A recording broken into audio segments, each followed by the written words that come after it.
Hello guys, welcome to another video. Today I want to show you one of the computer parts that I recently purchased from the local forum.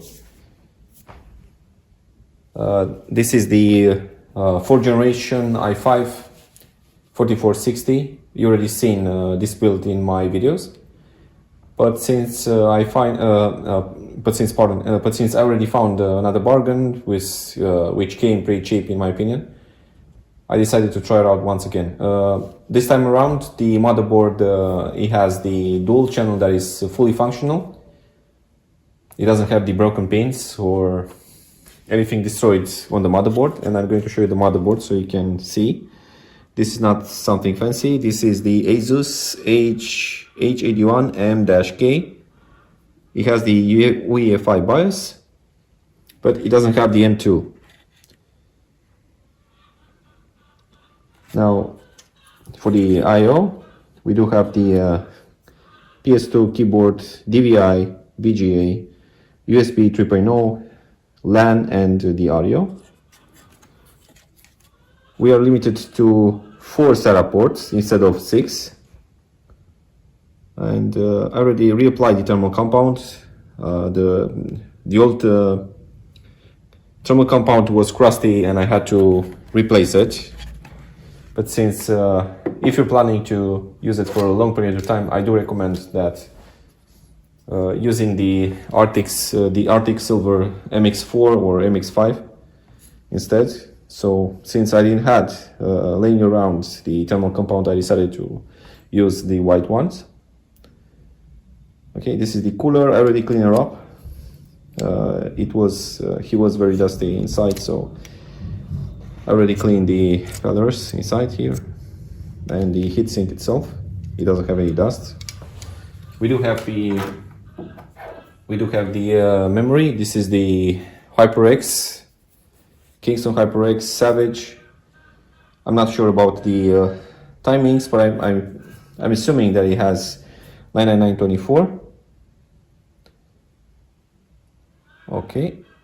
This is the one stick of 4 GB, but I was planning to replace it with something else, with 8 GB, 2 by 8 GB. Now we do have the AeroShield backplate, which is great. We do have the hard drive. This is the Toshiba 1 TB. And I'm not sure about the RPM, but I'm assuming that it has 7,200 RPM, probably. But I'm not concerned because I'm planning to use for the SSD instead. So we do have the DVD burner. This is the Asus, and it's made in 2015. It's quite old. I'm not entirely sure if it's fully functional or not, but let's say that it does work, because we're going to need to use to burning the DVDs all the time.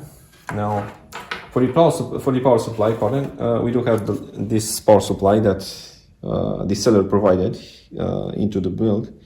This is the Deluxe 450 watts, but I do not recommend using for any build that you may have. Probably maybe for the older computers or platforms such as Pentium 3 or something. It doesn't have anything destroyed inside. I mean, it does look fine, but it doesn't smell like burnt at all, so I'm assuming that it's fine. It does have the seal right here. Let me show you.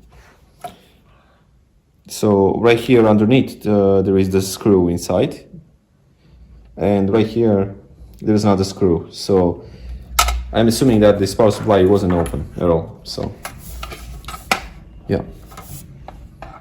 And we do have the two SATA cables for our DVD and the hard drive. And now I'm going to put aside the motherboard and the other components and show you the case. Let's put it aside. The hard drive, the DVD burner, and the memory stick.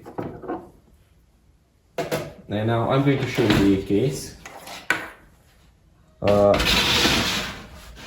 In the front is not something fancy that you may. It's probably It's just normal chassis, just Deluxe, just like the power supply.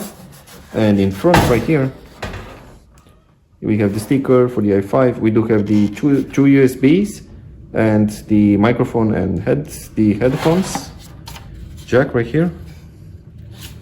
And flip around the back. We do have for the rear exhaust, the so you can mount it here, the 80mm. And inside, it looks just like normal case. We do have the connectors for the USBs, for the hard drive, for the power switch. Everything is working properly, I believe. We do have the brass risers right here. This one was included into the case already. We do have 5.25 inch and 3.5 quarter inch for the hard drive. It doesn't have any brackets, so you can install it here. So it does work perfectly. It doesn't need any adjust for that. In the back, we do have the here you can have the management cables that you can use, and that will be all. So I'm going to start cleaning a bit some of the components, and then we start the build. See you in just a little bit. Thank you, guys.